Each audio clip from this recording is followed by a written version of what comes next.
आइए सुनते हैं यशपाल जैन जी की कहानी सुनो और गुनो। एक साधु था। बस्ती के किनारे एकांत जगह पर उसका आश्रम था। वह बड़ा ही सरल और सात्विक जीवन बिताता था। गरीब अमीर सबके लिए उसका द्वार खुला था। सवेरे और शाम को कीर्तन होता था। उसके बाद साधु उपदेश देता था, संतों की कहानियाँ सुनाता था। एक दिन एक सेठ आश्रम में आया। शहर में उसकी किराने की बहुत बड़ी दुकान थी। उसने कीर्तन में भाग लिया, फिर साधु का उपदेश सुनने लगा।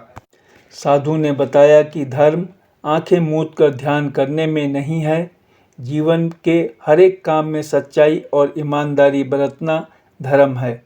उसने कहा, देखो, आदमी धन दौलत इकट्ठी करता है, घर बनाता है, कुनबा जोड़ता है, पर अंत समय कुछ भी काम नहीं आता। उसके भले बुरे कर्म ही साथ जाते हैं। सेठ साधु के सामने बैठा था और उनकी बातें सुन सुनकर झूम रहा था। उससे कुछ ही दूर पर एक चोर बैठा था। उसके कान साधु का उपदेश सुन रहे थे, पर उसकी आंखें सेठ पर लगी थीं।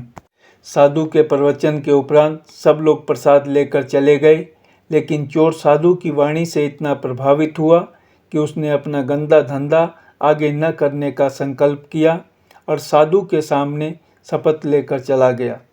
संयोग से अगले दिन वह सेठ की दुकान से कुछ सामान लेने गया। उसने देखा कि तौल में सेठ ने डंडी मार दी। उस आदमी ने कहा, सेठ, यह क्या करते हो?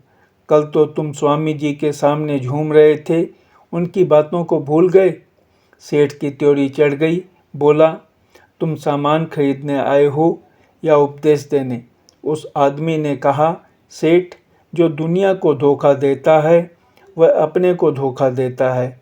अच्छी बातें सुनो ही नहीं, गुनो भी। धन्यवाद।